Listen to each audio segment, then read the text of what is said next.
What's going on, guys? What would Vinny do? Amazing guest tonight. I'm real excited. Miss Laura Browne, attorney. She's a good friend of mine. She was born and raised in the Bronx. She's currently an attorney who has her own firm with offices in the Bronx and Scarsdale. Her primary area of practice is real estate. She's been doing it for over 13 years. Associate's degree in computer programming from Westchester Business Institute, her bachelor's degree in political science from Fordham University.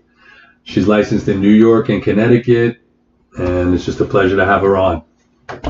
What's going on, Laura? How are you? Hey, Ben, what's going on? So happy to be here, hanging out with you tonight. Thank you. Appreciate that.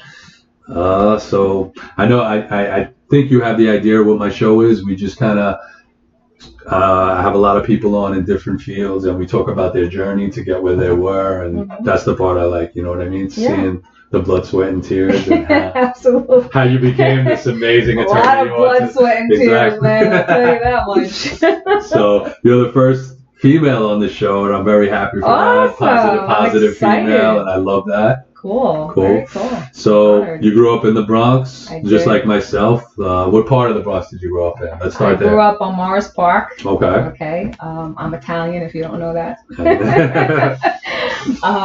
Born and raised, Italian family. Dad's from the other side, mom's here, and grew up on Morris Park, and then moved to Allerton Avenue, and then that's where we lived for quite some time. And then I grew up, got married, bought a house, still stayed in the Bronx, and now I live in New Rochelle, but I'm from the Bronx. Okay.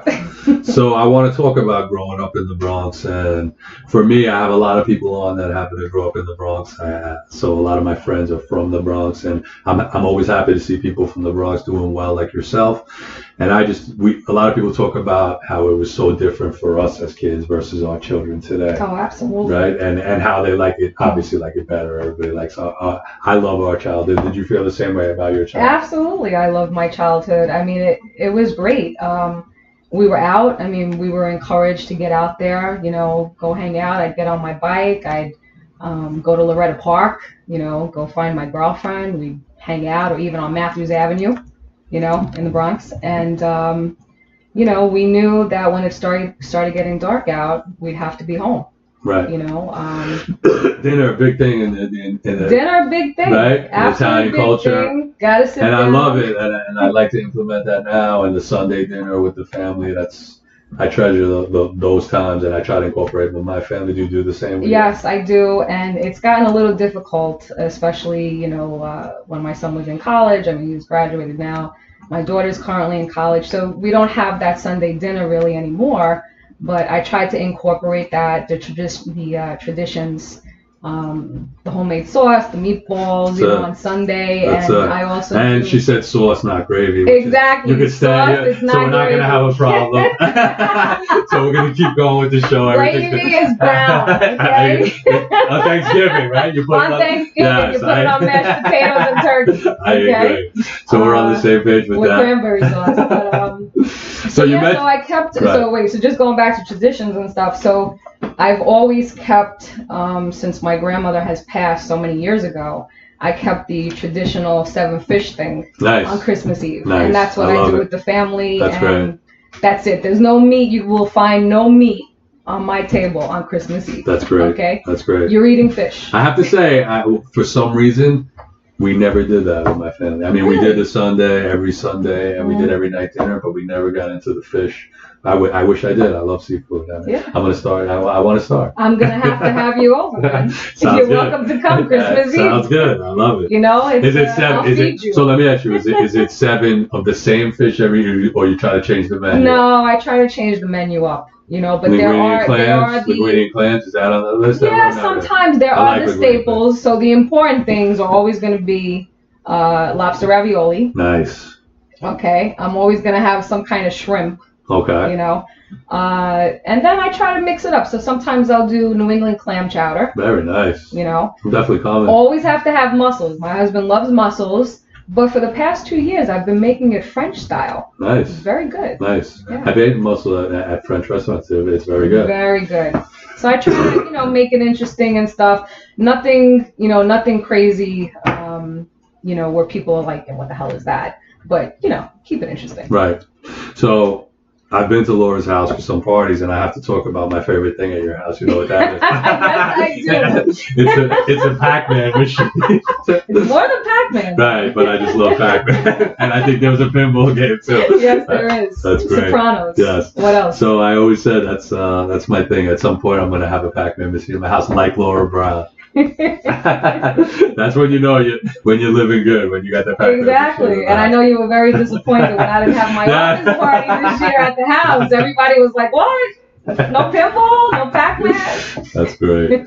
So you touched on your son graduating, and I'm just going to mention this because we obviously have something in common that we talked about. Your son graduated from Salesian, and in high school, and he was in the math leadership program, which my son just got picked to be, which I'm very proud. So right? awesome, and you should be proud and thrilled. And I talked to your son at your event, and he was a great guy. And I mean, he shared with me how close he was with the other 5 kids, and I kind of conveyed that to my son. So yeah, I think it's going to be good for him. And he's going to have an awesome experience. That's he great. He really is. That's great. So you're on Morris Park. I did you mention brothers and sisters? Did you say that at the beginning? I did not. Okay. But I have one sister. Okay. She's 7 years younger than me. Okay. She works for an attorney up the block from me. That's right. She's a realtor. Yes. Yes, she is. Yes. I tried to recruit her. You tried to recruit her, exactly. So I know that. So you're growing up. You're in Morris Park. You're hanging out in Loretta Park. What pizza was Patricia's there when you were a kid, or that came later on? No, Patricia's came later on. Sorrento's. I don't want to date myself. That was quite some time ago. No, Captain's Pizza. Captain's. I mean, come on, Captain's. Sicilian, Sicilian slice. Yes. That's it. So, as far as me growing up in an Italian household, I know that my father was a big thing with me working early. Was that kind of instilled in you as well, or you kind of because it didn't have to be that much? You was it school? Was it what? So how was that for you? So okay, well first let's go back to pizza for a second. Oh yeah. Let's talk about the importance. Anyway, so my father owned a few pizzerias. Really? Growing up, Nice. So he owned Bella Pizza on Fifth Road. Okay. And stuff. So we always had pizza. I mean, pizza was. And this is when you were a kid. So my brother owned the pizzeria. I actually worked in the pizzeria as a kid. I made pizza. I did all that stuff. So. I remember you said that the very first podcast. Yeah. So were you involved in the bill? You were just a kid. I was not involved. Yeah. I just got to eat it. That's great. Yeah. Okay. Yep. I ate it. It was very good. That's nice. That's anyway, just as good. Exactly. So in my household, I mean, so obviously it's just me and my sister. There were no boys. Okay. So we really didn't have too much of an emphasis, unfortunately, of school. Like no one was pushing me, you got to finish high school, you got to go to college, you got to do this. And I think that was most of the time, right? It was work, right? Get a job. Like school wasn't enforced in my house. But I think also for the females, okay, the importance of, learning how to cook, learning how to clean. Because one day you were gonna get married, to an Italian. Right. No, right. I hear to an Italian, and which you didn't do, right? Which I did not do. But we'll get to that in a minute. Okay. I do not conform.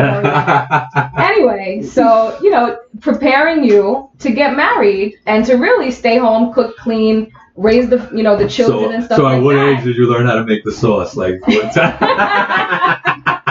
Pretty young, pretty young. That's a keeper, though. That's a keeper. I hung out with my grandmother a lot, my father's mother and stuff. So there's a lot of things that she made that I can remember. Never written down. Nothing was ever written down. Of course. Okay.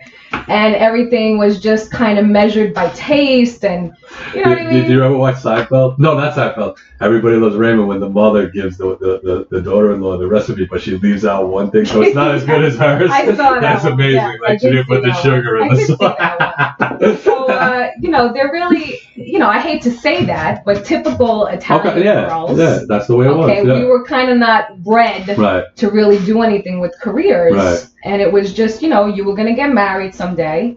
and you were gonna, cook and clean for your husband, and you were gonna raise a family, and that was it. Okay, so you kind of faced this reality. Were you against it? Like, were you, or like, was it bothering you, the thought of that, and you said, no, that's not what I'm gonna be? Okay, so let me tell you. So I'll tell you what changed my mind. So, not obviously, but my mom, she didn't finish high school.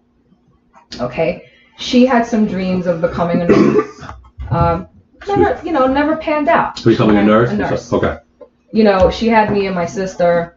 Her mother was all about, the family and taking care of your husband and all that stuff, right? So, and my father was always hard at work.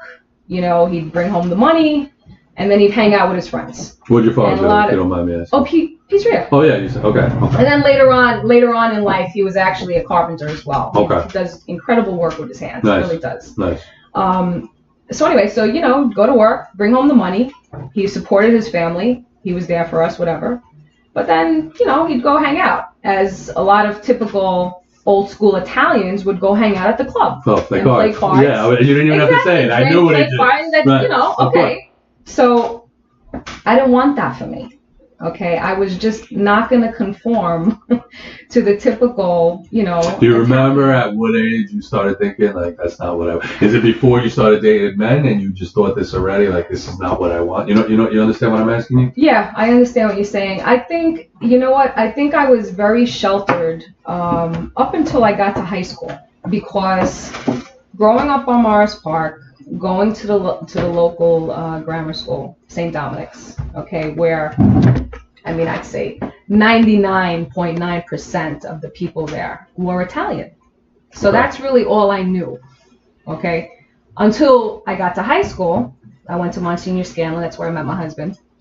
And there was such diversity. It's like, wow, there's other people out there aside from Italians? It sounds very funny, very naive. I still didn't know that. Are they really? No, I'm only kidding. Oh my God. Jesus Christ. I'm glad I had you on tonight. I didn't even know there was other people besides us. You're welcome. I'm glad I could tell you that.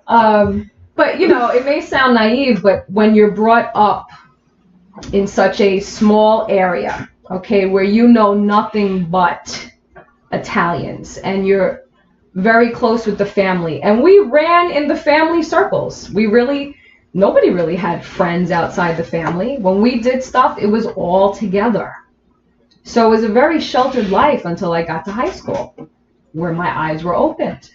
Oh, wow. You mean I can be whatever I want? I can do whatever I want? So it was different. It was a very liberating, eye-opening, and it was like, okay, yeah, no, I'm not going to marry an Italian man.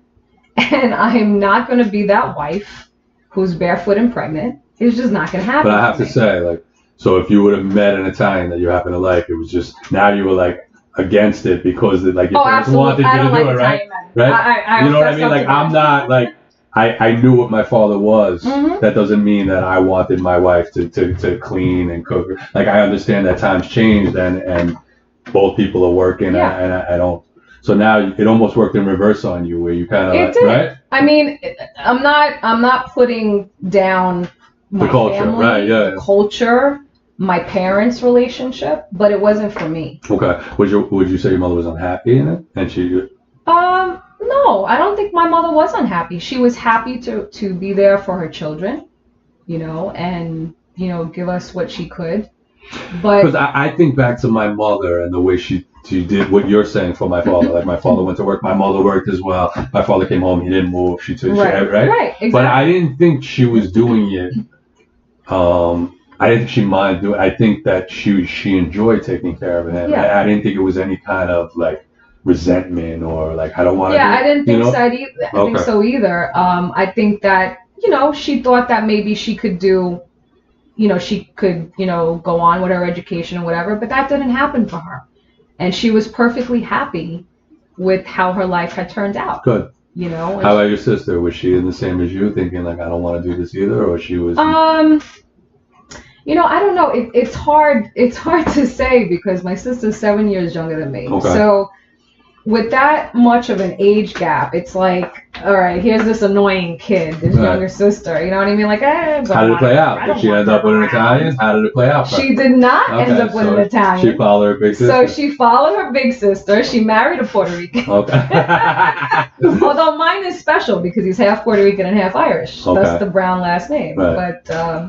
But yeah, she did. And I don't know if it was for any particular reason. And I've never really spoken to my sister about that, so I don't know. And like I said, 7 years younger, when we were teens, that was a big deal. And even, she was still in school and I was already out there working and stuff. So it was a big difference. So I really don't know what her feeling was on that. Okay. So, I mean, is there a point where you have to actually tell your mother, listen, it's not going to happen? This is, like, are you doing a lot of sneaking around? Like, how does that go? Well, yeah, I think, there was a lot of sneaking around, I have to say, because, again, growing up strict Italian household, I wasn't allowed to go out, okay? I was lucky that I could go a couple of blocks to my girlfriend's house. And sleeping over, forget it. But what age are you talking about right now? Oh, I'm talking about, so when I was growing up on Holland Avenue, what was I, 11, 12? We moved to Holland Avenue from, first we were on Unionport for a little, we were on Barnes first, then Unionport, then Holland Avenue. So what did you want to do? What did you want to do at 11 and 12? Stay out all night? Like, my daughter's not going out at 11 and 12 either. I'm not getting. But I'm saying, you know what? If I wanted to go sleep over my girlfriend's house, I wasn't allowed to do that unless, guess what? I was taking my sister with me. Okay. Now, what a drag is that? Yeah. Right? You know what I'm saying? We weren't doing anything bad. It's not like we were smoking or anything like that. Right. Or drinking or whatever. But we were hanging out. We were having a good time. I wanted to be with my girlfriend. And I had to have my baby sister with me. Gotcha. I love her. Don't get me wrong. Yeah, of course. Yeah.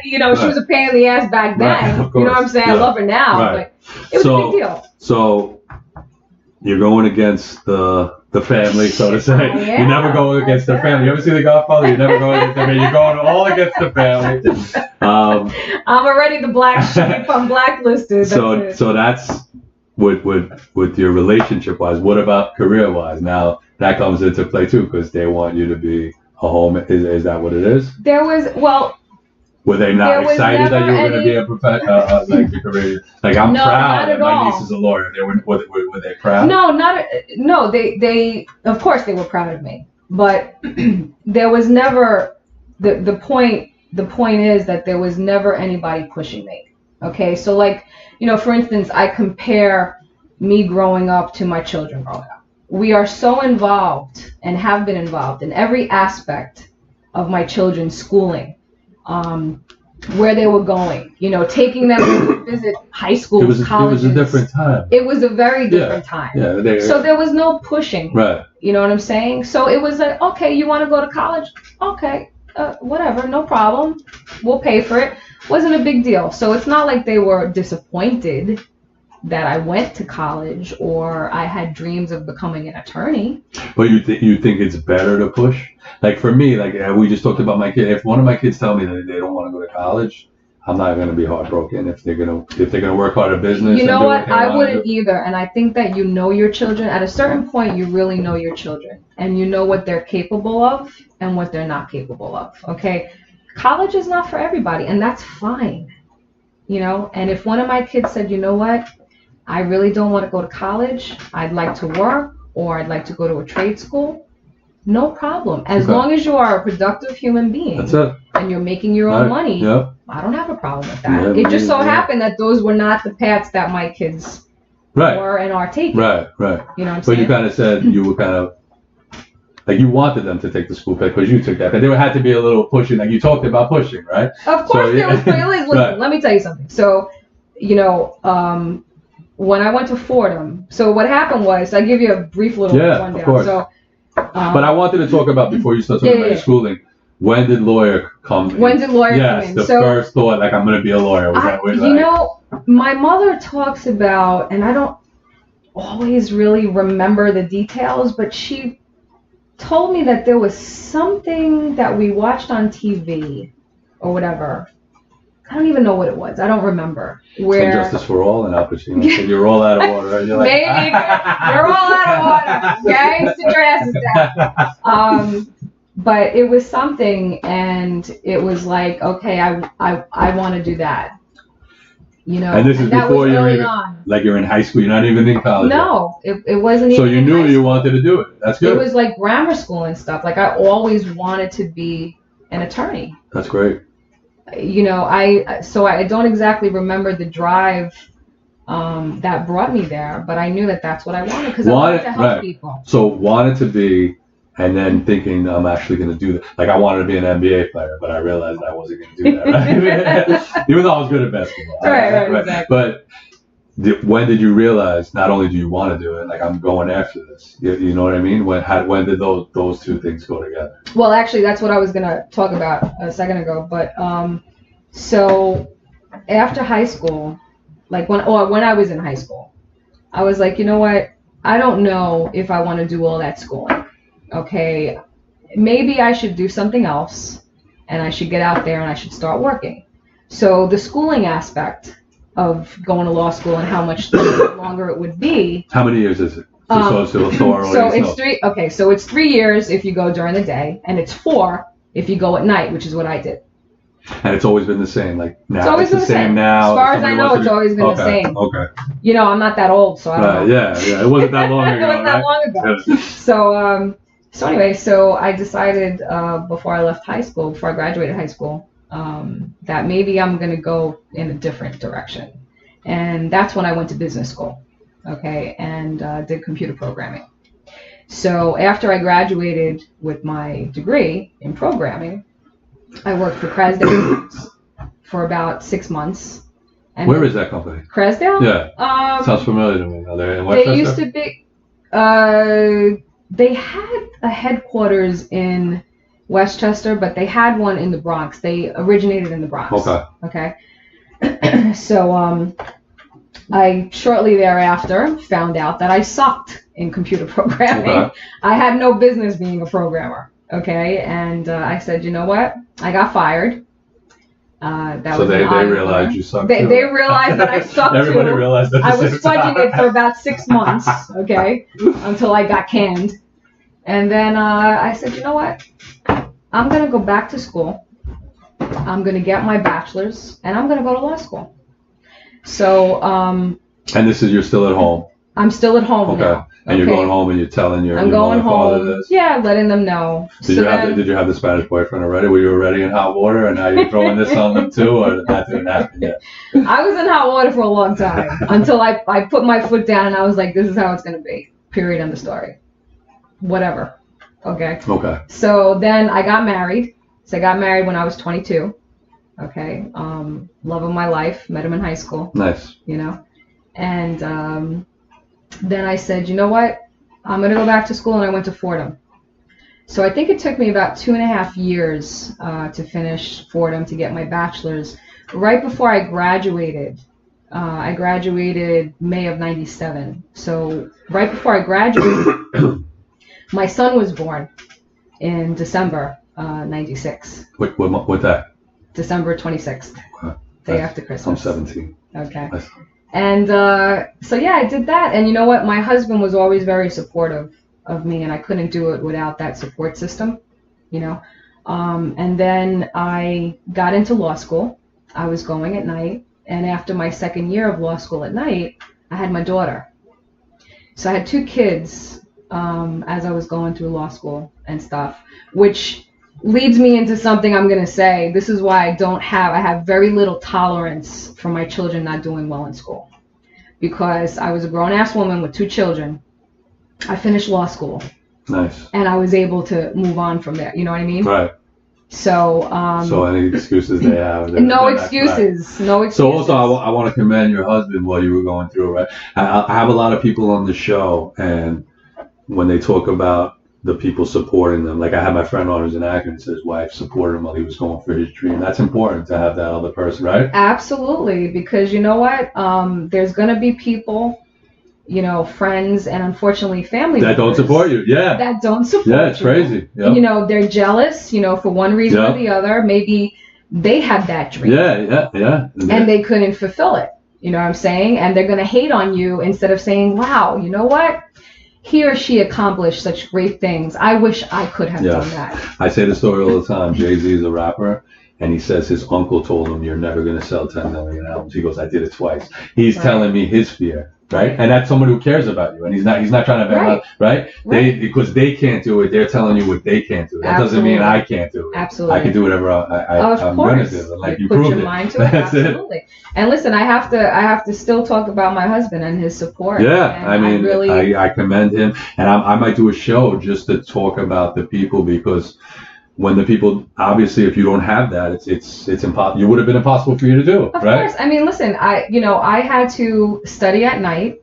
Okay, and I was always in the books, and that caused sometimes us to not be able to go out, or even hang out together at home. Honey, I got to study tonight. I have a test tomorrow. You know what I mean? Never said a word, my husband. That's great. I mean, we're married 25 years. It'll be 26 years this year. Just a fantastic guy. I can't say enough about him. Nice. Really, and it's important that people have that good support system, and not everybody does. So I'm very grateful that I did, and I still do. That's great. I love that. I love to hear that. Yeah. Just when people work together, you could achieve more, right? I always say that. Even in real estate, like if you don't have good people, any business, right? You're only good as the people around you, right? Of course. When I was doing sales by myself, you can only get this far. Now, when you bring others, a lot of people don't understand that concept. Right. The more people you bring in, the further you can go. Especially when it's good, supportive people, like you said. Absolutely. So, how did that feel when you finally? I remember my niece when she passed. Like I was almost nervous to hear if she passed or failed. Like I didn't even and going when she got sworn in. That was a great day. You still remember that day? Of course, I remember that day like it was yesterday. My kids were with me. My mother-in-law. Of course, my husband, my sister was there.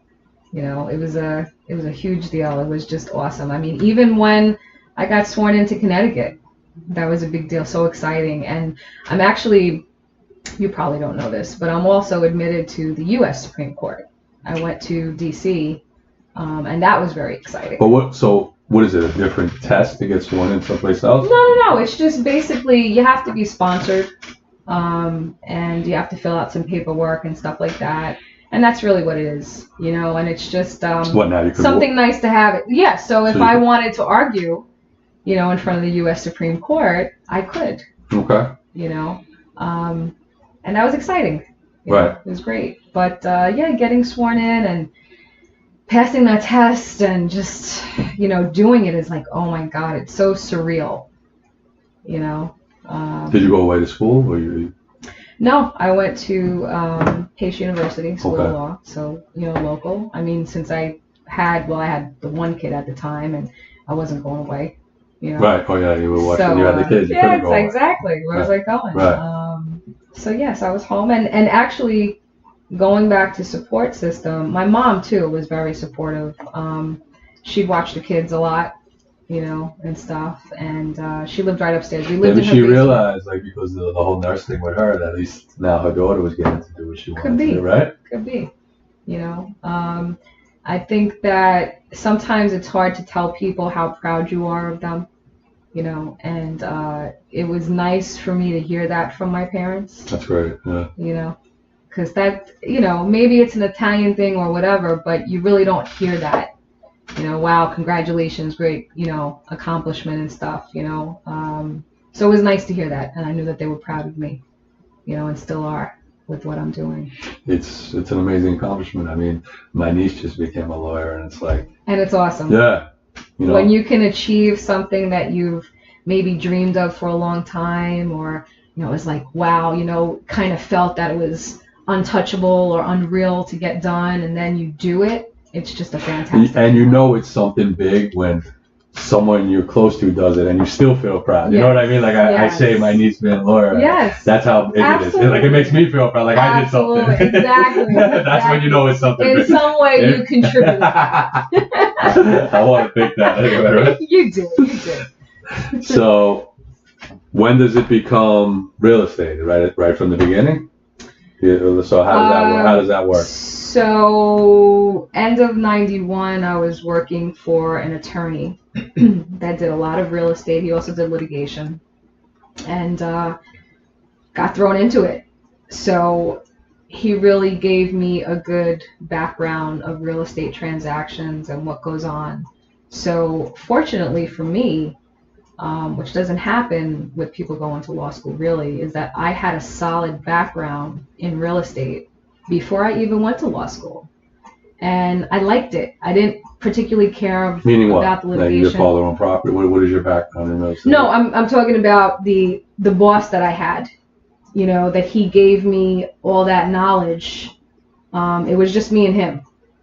And he showed me the real estate transactions and, you know, how to. So it wasn't like when you thought I'm going to be a real estate attorney. It's just the way it turned out because that's what you ended up. It's the way it turned out. By chance. Correct. Okay. Because initially, I mean, I was talking about corporate law. You know, I was talking about going into the military, into the JAG Corps.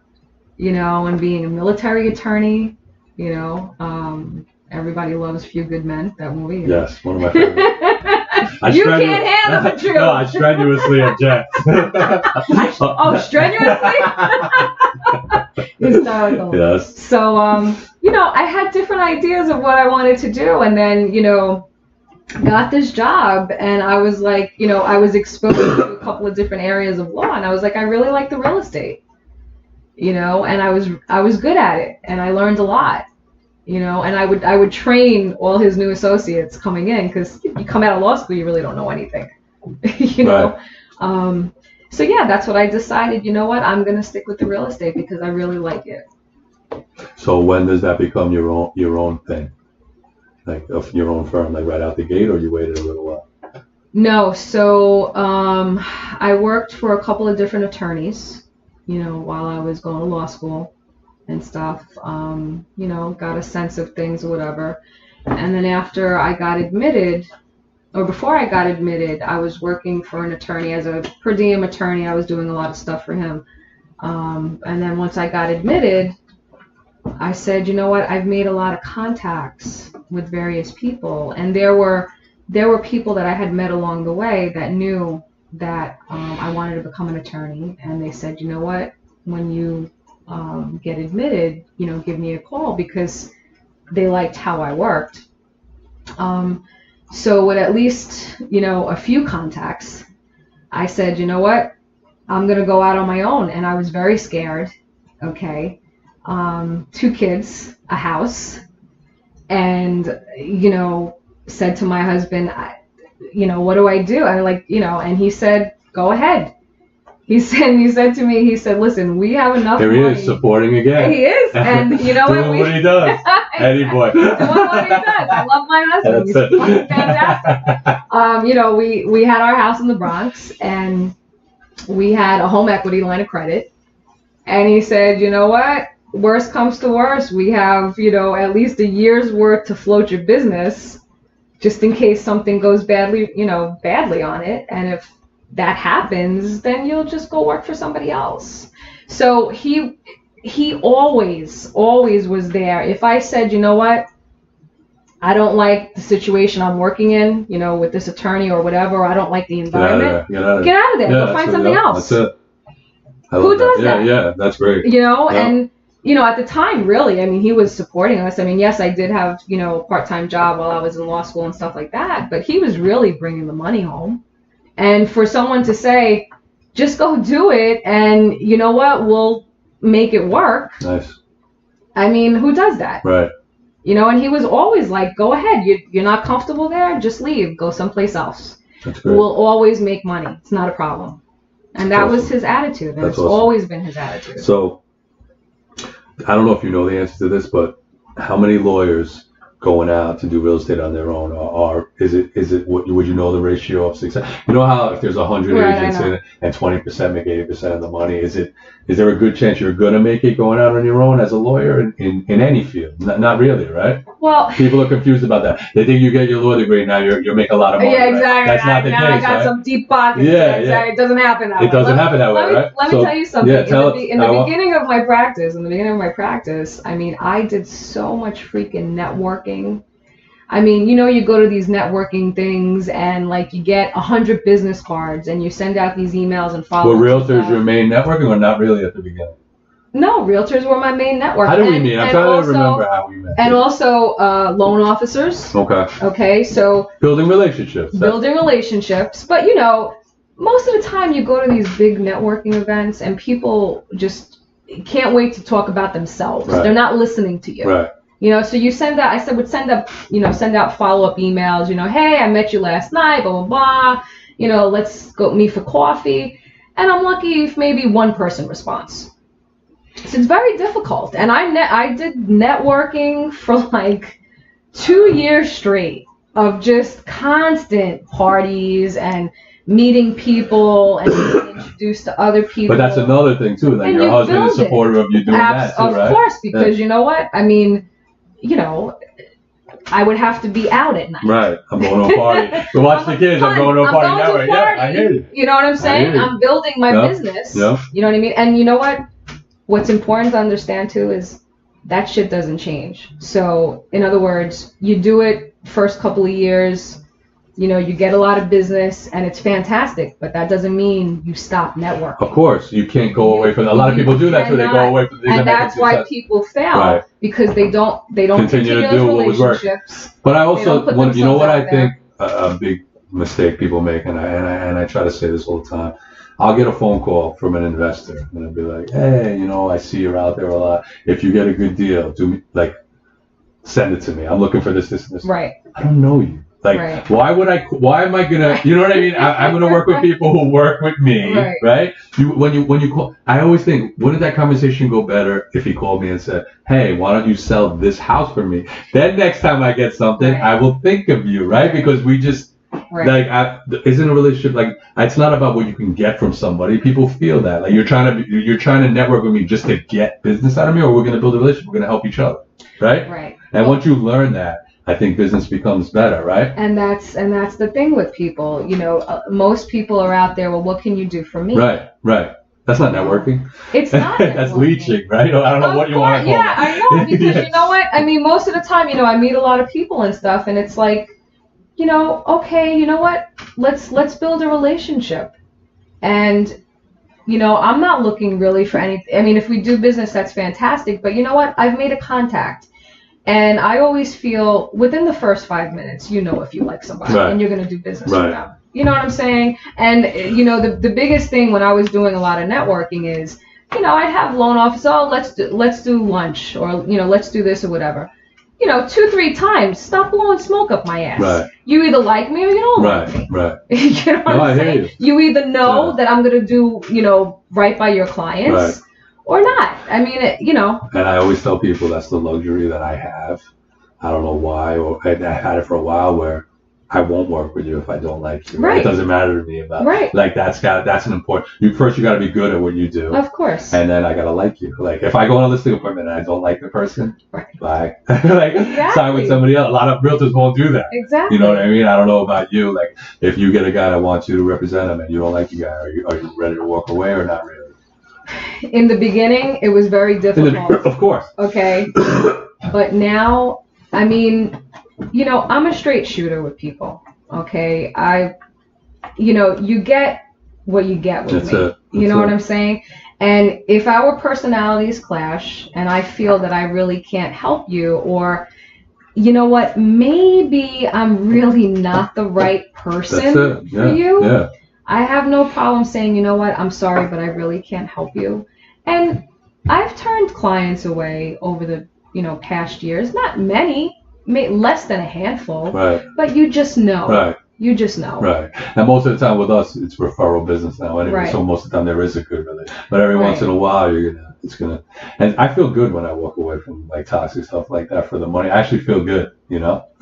That I'm able to do it. Absolutely. It's a luxury, you know what I mean? Because I get people that still come to me, from the yellow pages or online, or, there's no connection that brought them to me, and whatever, I'll speak to those clients or whatever. But if I get an ill feeling, I'm like, you know what, I really don't have the time right now to take your case.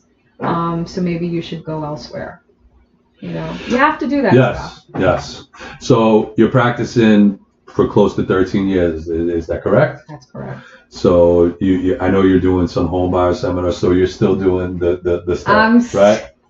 I'm still out there. It doesn't stop. I mean, you can slow it down. Obviously, I can't be out every night. Right. Or I can't be doing seminars every day. Right. I have a practice to run. Right. But it doesn't stop. So you've recently done one about what can go wrong in a transaction. Yeah, things that go wrong. Right. So I'd like to. I know what can go wrong from my side, which is everything and anything.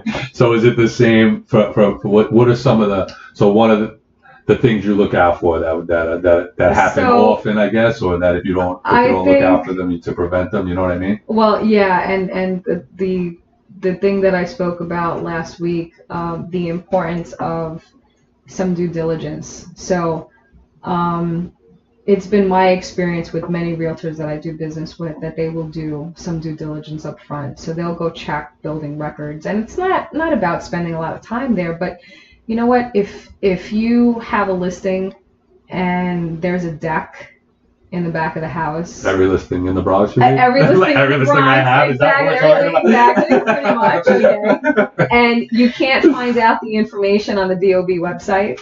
Okay. Whether it's the Bronx or Westchester, you can't find anything online.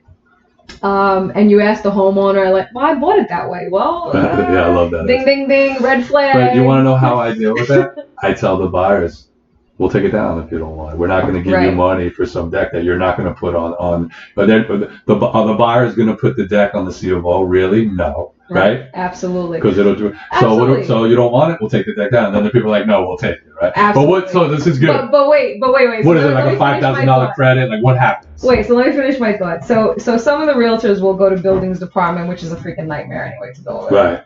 And they'll see if there's any paperwork, you know what I'm saying? Or, what's really helpful is to maybe get a copy of the Sanborn maps to see when this house was actually built, if it did have a deck.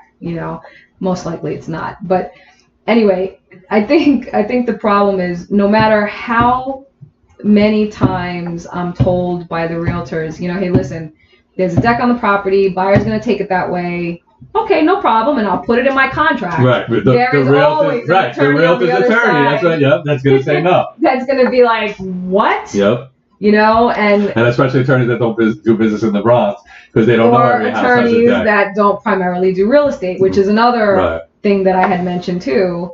Not to knock anyone who's doing who wants to do real estate, but it's not simple. I've had non-real estate attorneys tell, real estate's easy. It's really not.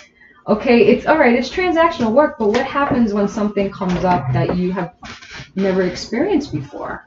You're gonna get, I want to say nervous, but you're going to be flustered. Right. Your client's going to be flustered, right? You're not going to know how to finesse that. Right. And that's where the importance of a real estate attorney comes in. Right.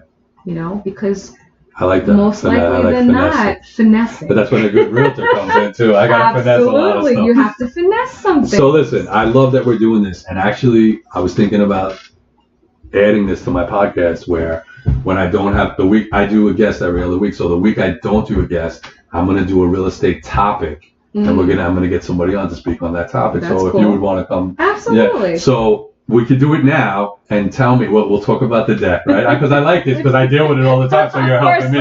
So do I. So there's a deck on the house. It's not on the CMO, right, or whatever. And now, like you said, the buyer's okay with it, but the buyer's attorney is going to want something, right? Right. So what's the best way? My way of finessing that would be, you don't want the deck, we'll take it down. And usually when I say that, the people say, no, leave the deck. You know what I mean? Because obviously if the bank doesn't make a problem of it, it's not a problem, correct? I was just going to say that, and that's always the concern on the other side. Right. Is, well, what if the bank makes a big deal about it? Well, you know what? If the bank makes a big deal about it, then we're just going to take it out. We'll cross that bridge when we get to it, right? Let's not create problems ourselves. But that's how I handle it. So when it comes, okay, so the bank doesn't say anything. But sometimes I find it's the attorney making a big deal about it, even though the bank didn't notice it. So I'm going to talk about a little pet peeve that I have with attorneys. Go right ahead. And you can tell me maybe some things you don't like. But really, we can have like a session. Go right ahead. I don't like when attorneys, something like that, when you're making a problem that's not there. That's really not your job as an attorney. But would you say what? They're trying to cover them for when they have to sell the house again? Is that why they're doing that? Making a problem that doesn't exist? Well, wait a minute. It's not that they're trying to cause issues, okay? It's just that, first of all, like what I do is if my client, first of all, who am I to say if my client wants this or not, or whether they should take it or not? If they're fine with it, then I'm fine with it. I love that. Okay, that's my position always. A lot of times what I find hard in a transaction is it seems like the attorney's controlling the client, even though you work for the client. Right. Because it's a lawyer, they think whatever they say becomes this heavy burden, right? I can only give my professional opinion. Right. But what you said is music to my ears, like classical music. If they don't have a problem with it, why should you? No, of course. I don't think many attorneys use that. No, I know, and that's true. Right. But if my client says, no, I'm fine with it, then I'll tell them, okay, that's not a problem. You're going to sign a piece of paper for me at the closing acknowledging that we had this conversation. Okay, that you were fine with the deck. But you will do that even with a deck to cover yourself. You need to do that? Absolutely. You can't just say, okay, you're fine with it. No, because you know what's going to happen, okay, which happens all the time, is, 5 years from now, that client is going to sell that property. They're going to run into a problem, okay? They're going to use a different attorney, and the attorney's going to be, didn't your attorney tell you this? No, I had no idea it was illegal. Gotcha. You know what I'm saying? Right. So with a piece of paper, right, which the client will get a copy of right. at the closing. Okay, everybody's on the same page. Gotcha. Right, so it prevents well, didn't your lawyer tell you that? What kind of an attorney did you have representing you? Right. Happens all the time. I just don't like when. So when a real estate transaction comes to you and your job is to make sure the contract is proper and there's nothing. Not to negotiate things that are wrong with that. And sometimes I feel attorneys cross that line. I've gotten on the phone with attorneys with my clients there, and he said, "This is the price you're selling their house." We started to question the house had about 30 cats in it. It was lucky that I had to be bombed after I walked out of the house, and it was lucky that I got that money. And he wanted to make me look bad in front of the clients by questioning the price. He was like, I'll buy a few of those if you had those. I was like, sir, you didn't see. And now you don't want to start getting dirty in front of the client. You're on speakerphone. You know what I mean? To each his own. Right. Okay. Who am I to say again that this $300,000 house or whatever is not worth $300,000? Right. Listen, I'm not here to negotiate shit. Right. Okay, I'm here. I review the contract. That's it. Okay, there's some terms that maybe I want to restructure because they don't give a lot of legal protection to my client. That's a different story. Amen. But let me tell that's you, what you're supposed to do, right? Listen, I don't like, and I've had this happen to me, where a property will underappraise. Okay, so generally the lawyer is not going to know this. Okay, we don't know this.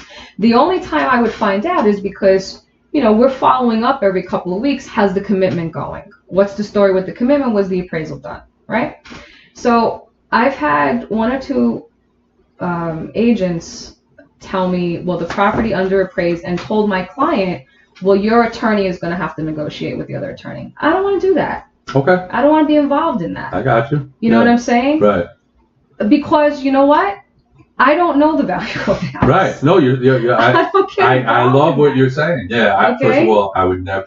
That should be. I've had that happen twice to me. Any good realtor should be prepared if that happens. And you should have this conversation. Right. You know when the property has a chance of not appraising. If you're a good realtor and you're working in your area, see, this is what I tell my clients. Right. I would know. We rely heavily on the realtors, to accept an offer, present an offer that is going to be comparable to the other houses out there. Right.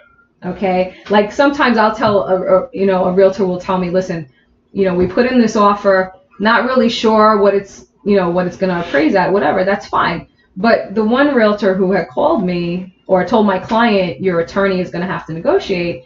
She called me. She's been my client for 3-4 years, What do I say? No. You were representing the seller or I'm the buyer? representing the buyer. I'm sorry. I'm representing So the buyer. I'll tell you what you say, because I know what I would say as representing the buyer. I would say we're going to pay what the house is worth. And if that's what they said it's worth, because you're going to have the same problem with the next person. That would be my line, no, right? absolutely. But the point is, the realtor didn't want to go back to the other agent and negotiate. He put it on me to speak to the other attorney. You know, which is fine. But you need to get the mindset of the buyer. How do they feel about what happened? Do they want to overpay than which most people don't want to pay more than a bank says is right, correct? And listen, correct. And when I go over a contract and the appraisal contingency comes up, because it always does in the mortgage contingency language, okay, I'll tell the client, listen, if the house, because they'll always ask, what if the house doesn't appraise? It's always the question. Right. Well, listen, if the house doesn't appraise, you know, let's say it underappraises by $5,000, $10,000. Work it out. You can go back to the seller can reduce. Or the Meeting seller can say, listen, I'll meet you halfway. Or you can tell me, you know what, Laura, I love this house. I don't mind paying the extra $5 or $10. So that's what I mean. You need the mindset of the buyer. And that's fine. How bad they want the house. Absolutely. And what did you finally get it at versus the appraisal? Like how much, you know what I mean? Right. And that, you know, when this comes up a lot, when with seller's concessions. So you know what I always say? If I'm going to give you a seller's concession as a listing agent, and you want to buy a house for $775 and you want $25,000, you want the concession to be $800. I tell the lawyer to put in the language of the contract. If it appraises at the $775, you still got to move forward. You're still stuck with it. Yeah, absolutely. I'm doing this as a courtesy to you. A lot of realtors don't even know to do that. I will always tell my clients, if there's a concession, listen, are you prepared to pay? Yep, that's my first question to the buyer. Yes. Okay, because the seller's attorney may put language in that holds you to that base price. Yes, you got to make that clear. Absolutely. Yes. I'm with you on that. So we're on the same page. Yes, we are. Good. Absolutely. So I like it. So we're in the business of closing deals. ABC, right? That's it. But I mean, you said a lot of stuff that I really appreciate as a realtor. That you stay. And obviously, is there some things realtors do that kind of take you off, that they cross over their lane? I just like when people stay in their lane. You know what I mean? I'm a big fan of people staying in their lane. I'm a big fan of saying, listen, I don't want to be involved in what you do. Yeah. Okay? Don't be involved with what I do. Right. So now, if you have a question, if you have a question about what I'm doing or you need clarification, I'd be more than happy to talk to you. Oh, and actually, this is what bothers me, not about realtors, but about other lawyers sometimes. So I'll have let's say I'm on the buy side, right? And the listing agent will call me up. I'll talk to whoever. I mean, I have no problem. I mean, I don't. But technically, it's not supposed to, right? What, no. I'm just asking. Is it? I don't think there's any not supposed to. Okay. You know what I'm saying? We're all trying to accomplish the same goal of getting to the table, are we not? So some people just get weird about that. Why are you speaking to my? No, I have no problem. So I'll have a listing agent called me up one time and was like, "Oh, thank you so much for taking my call." And I'm like, "Why wouldn't I take your call?" Right. Well, I've had the other attorneys that won't talk to me. I'm like, why? We're all working together to get to the same goal. I'll talk to you. What do you want to know? Obviously, I'm not going to divulge. Right. Yeah, my clients love that. They're willing to overpay you for it. They want to overpay. You know what I'm saying? But no, I will answer questions. Whenever I have clients and they tell me, of course, I try to get them to use attorneys that like yourself and that I'm familiar with. But if they want to use their own attorney, my thing always is, are they going to be receptive and take my call? Because you'll be surprised. You take calls. A lot of attorneys do not take calls. I know that, especially from realtors. That, you know what I mean? Which I don't understand. Which is weird, especially when the realtor referred them and they're still not taking the call. That's right. Or they don't. A realtor who refers me business, she was telling me a story that she called up this attorney. She referred the attorney. Yeah. Okay, and she called him up, and he had no idea who she was. And I'm like, oh my God. That's happened to me. I've referred attorneys, and one of my teammates went to the closing, and they made her sit outside and not go in the room. I got called up. I'm like, you know why she's there, right? We referred. This whole thing is happening because of me. Like, what are you doing? You know what I mean? Have a little courtesy towards a person. I know you. Exactly. Yeah. Exactly. So, but this is good. Yeah, we're gonna do that from now on. We're gonna talk about a topic. And I'm going to have some experts on. You like that? That's good. I do. So much continued success. I love your story. I've worked with Laura before. It's definitely a smooth. I'm trying to think of how we met. I don't think it was never. You know what? I think someone told me to use you on a short step. Oh, wait, I'll tell you exactly what happened. Okay, so several years ago, I had a short sale, and the buyer's agent was Marisa. Okay. And she. But Marisa didn't use, like, No. I told Marisa, I remember telling her, I was doing short No, I sales. know. Right. But I met her at that closing. Okay. And I don't remember my client's name, but I remember that it was a little bit of a road, okay? But I got it done. We got it closed. And she thanked me for getting it done. You're not talking about Valhalla. This is long before that. No. That wasn't our first deal. No. But you handled that one too, right? I did. Yeah. And you know, we spoke for a couple minutes, whatever. And then I think next thing I knew, maybe a few weeks after that, or a month later or whatever, I think I got a call from you or from her. Next thing you know, I was playing Pac-Man, and it was yes, and yeah, absolutely. And now you're not playing Pac-Man anymore. But we still do business together.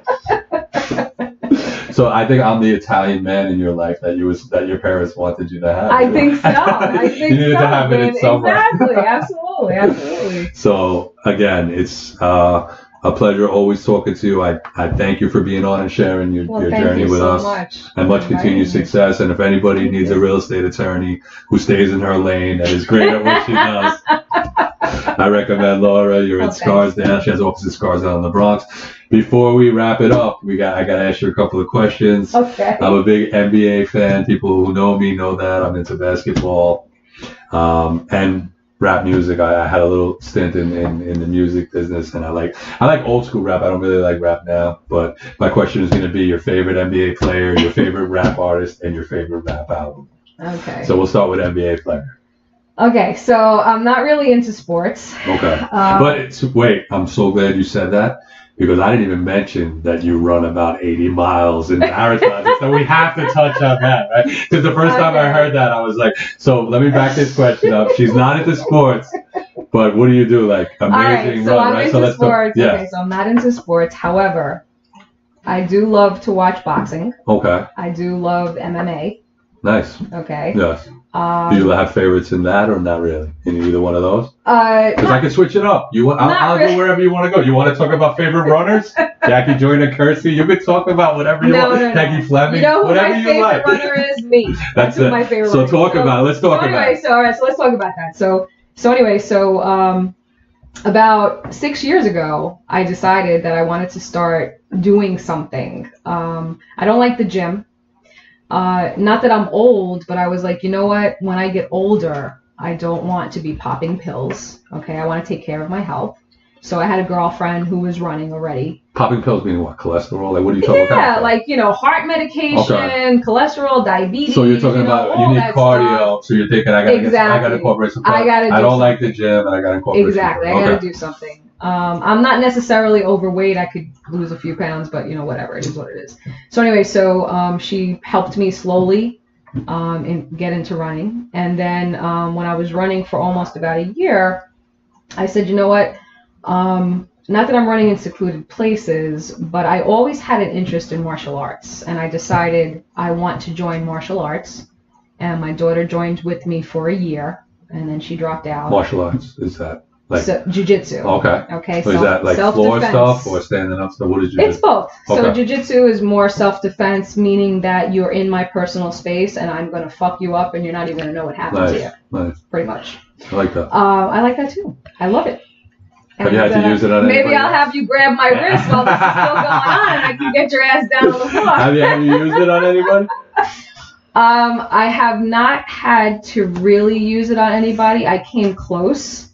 Not Eddie, right? Well, you know what? My husband won't play with me anymore because when I first started jiu-jitsu, I'd come home and be like, honey, grab my wrist. That's funny. Grab my wrist. And he doesn't know what's going on. But anyway, so I'm now a brown belt in jiu-jitsu. I was going to ask you, is it like a belt system? Like yes, belt system, brown belt. And in my dojo where I train, my sensei requires that I get a first belt in a different art. So right now I'm also studying karate, and hopefully I'll be testing in the next couple of months for my yellow belt, and then at that point, I will be ready to gear up for my testing for my black belt in jiu-jitsu. So this is real deal stuff. Like I gotta tell you, like I took my kids to a few things, and I seen these kids getting like belts like that couldn't even like kick a spaghetti thing. Yes, and I was like, this is like not like Tiger Showman. Like, yeah. This is not. You're talking about real deal sparring. No, this is real deal, people getting old hurt. school. But people get hurt. You tap out. Like go. You have to tap out. Okay.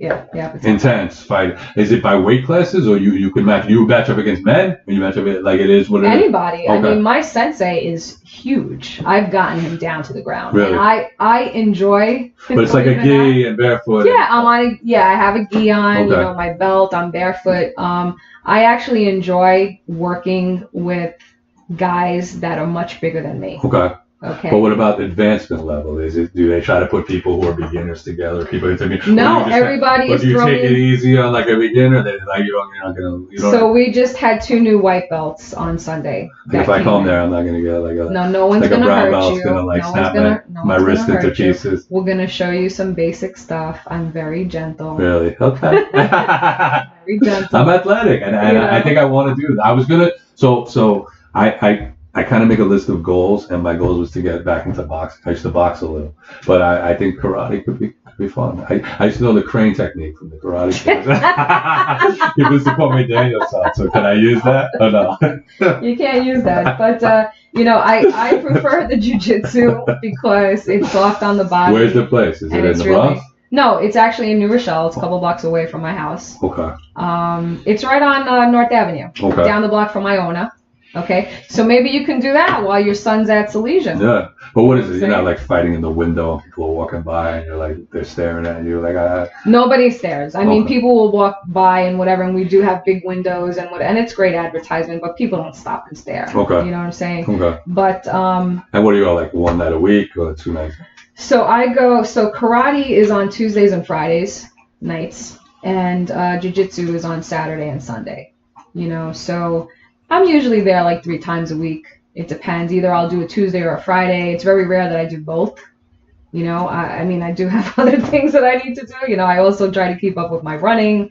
I think, I ran 2 New York City marathons, but now I'm done.